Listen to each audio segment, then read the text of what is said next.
All the world's a stage, and all the men and women merely players.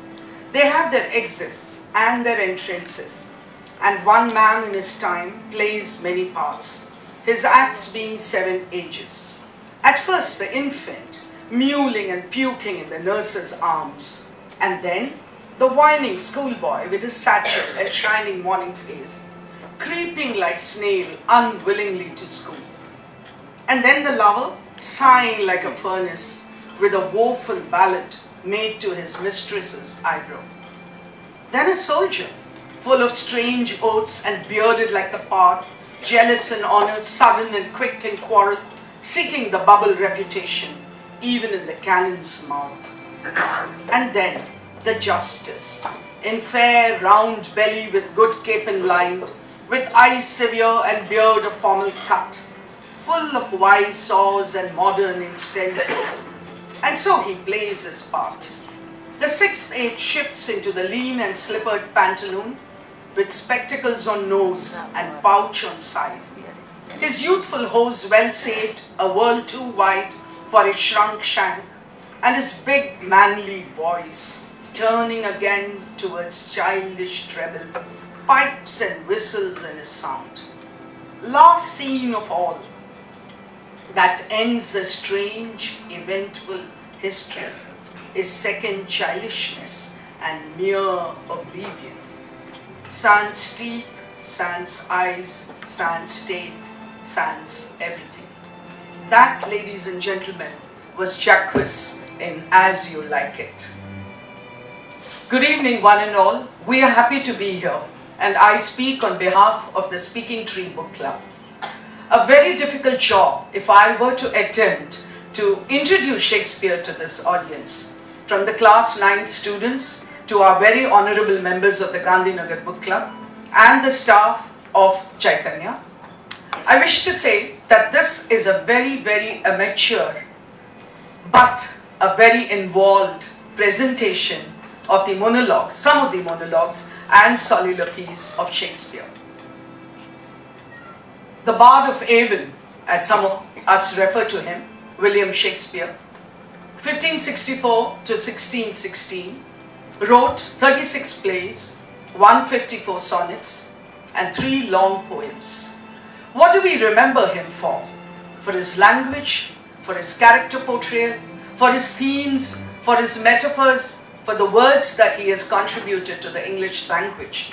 I don't think it would be possible to really decide on any one of these, because it is all these put together that bring Shakespeare alive even today for us.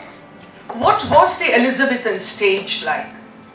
Very difficult for us to imagine, because we are so used to props, a backdrop, a screen in front, shutting us out from the audience when we want to make changes inside. But remember, those of us, and many of us, have seen pictures of the Globe Theatre.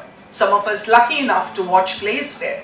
Remember, it was a circular stage with nothing in front.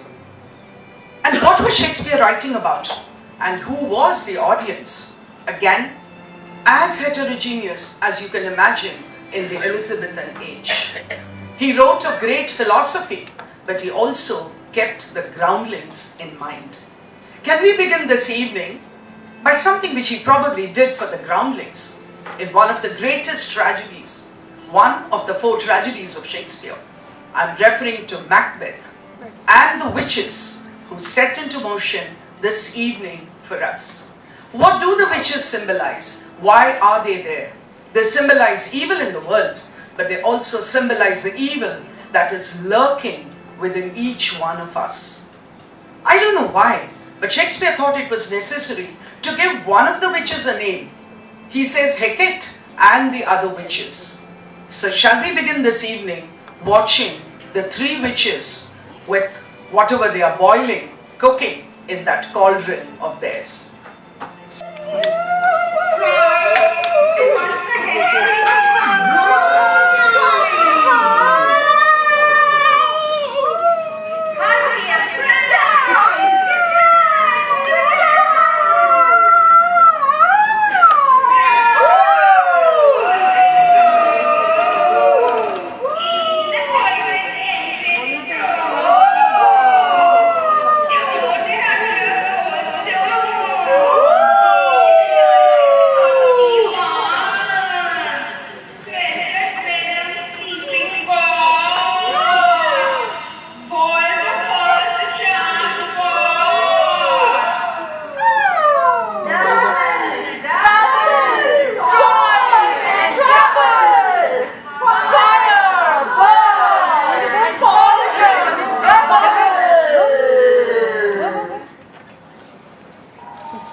Lizard's leg, owl's sway, for a charm of powerful trouble, like a heavily bought boy and bubble.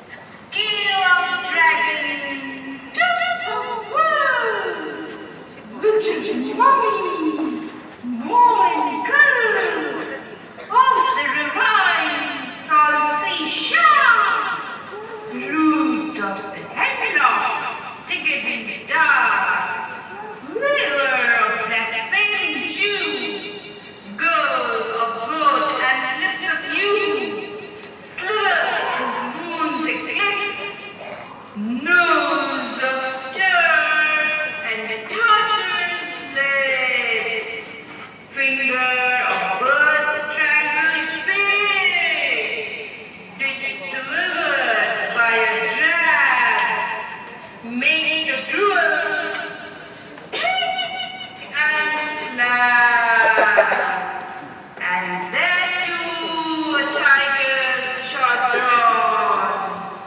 for the ingredients of a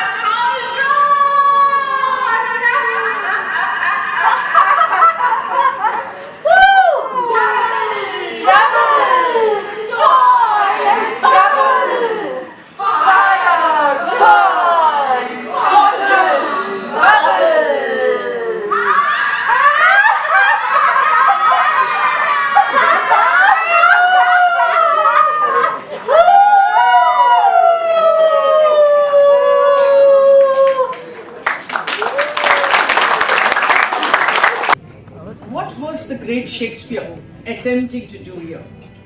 My dear students, please remember that when the plays were on and there were these monologues and soliloquies and talking of great kings and queens and merchants and princes, there was also in the audience a group, a very important group who was down there. The stage was a little higher. These were the groundlings. They were called groundlings because they did not have chairs to sit on. In fact, they stood there. And Shakespeare knew that unless he kept them happy with a little bit of the supernatural, a little bit of noise and fun thrown in, they would probably disturb the seriousness of the play and probably also not allow the better parts of the play to be enjoyed, heard first. Remember, there were no mics. Enjoyed and appreciated by the discerning audience.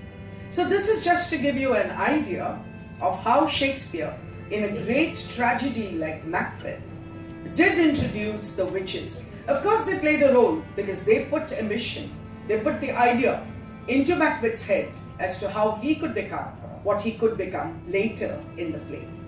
One of the most important characters in Macbeth, as we know, is Lady Macbeth. What was she doing in the play? On hearing of Lady Macbeth's death, Macbeth says, "Out, out, brief candle, life's but a walking shadow. A poor player that struts and frets his hour on the stage, and then is heard no more. It is a tale told by an idiot, full of sound and fury, signifying nothing." This comes later, after Lady Macbeth's death. But let us look at Lady Macbeth. Strong initially, egging her husband on to commit a murder, which it seemed as if he was not ready to. She was strong and ambitious for her husband, but after the murder of King and kinsman Duncan, let us see what she is like. Yet here was a spot. Out, damn spot! Out, I say! 1, 2, why then it's time to do it. Hell is murky. Fire, my lord! Fire, soldier, and afraid. What need we fear? Who knows it, when none can call our power to account? Yet who would have thought the old man to have had so much blood in him? The tiny Fifi had a wife. Where is she now? What will these hands never be clean? No more o' that, my lord. No more o' that. Tomorrow with this starting. There was the smell of the blood still. All the perfumes of Arabia will not sweeten this little hand. Oh, oh, oh. Wash your hands. Put on your nightgown. Look, not so pale. I tell you yet again, Banquo's buried. He cannot come out of one's grave. To bed, to bed, to bed. There's knocking at the gate. Come, come, come. Give me a hand. What's done cannot be undone. To bed, to bed, to bed. What beast was it then that made you break this enterprise to me? When you durst do it, you are a man. And to be more than what you were, you would be so much more the man. Not time nor place did then adhere, and yet you would make both. They have made themselves, and their fitness now does unmake you. I have given suck and know how tender it is to love the babe that milks me. I would, while it was smiling in my face, have plucked my nipple from his boneless gums and dashed the brains out, had I so sown as you have done to this.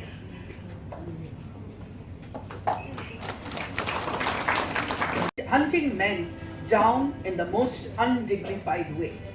Terry's friend, interestingly, George Bernard Shaw, greatly admired Helena's character, comparing her with a new woman, and such roles as Nora in Henrik Ibsen's A Doll's House. The editor of the Ardent Shakespeare volume summed up 19th century repugnance. Everyone who reads this play is at first shocked and perplexed by the revolting idea that underlies the plot. The play brings in also class distinctions and of course ends very much as the title says. Let's hear Helena in this play.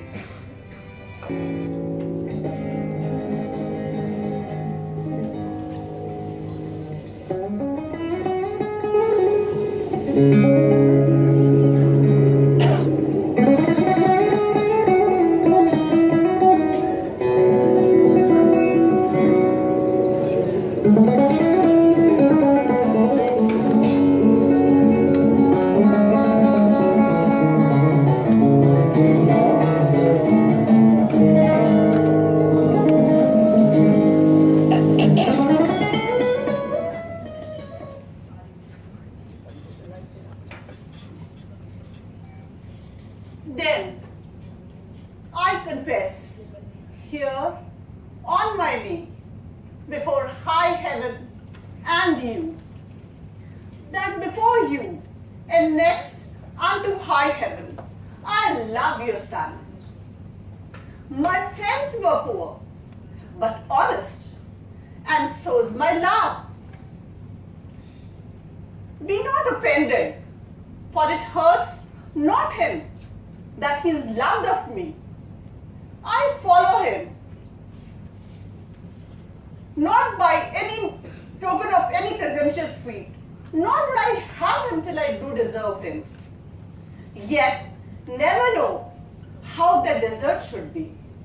I know I love in vain, strive against hope, yet in this captious and untenable sea, I pour the waters of my love, and lack not to lose still. Thus, Indian life, religious, is mine error. I adore the sun that looks upon the worshipper, but knows of him no more. My dearest madam, let not your hate encounter with my love, for loving where you do. But if yourself, whose aged honor cites a virtuous youth, did ever is so true a flame of liking, wish chastely and love dearly, that your dying was both herself and love. Oh, then give pity to her, whose state is such that cannot choose, but lend and give her where she is sure to lose. That seeks not to find that her search implies, but riddle like lives sweetly where she dies.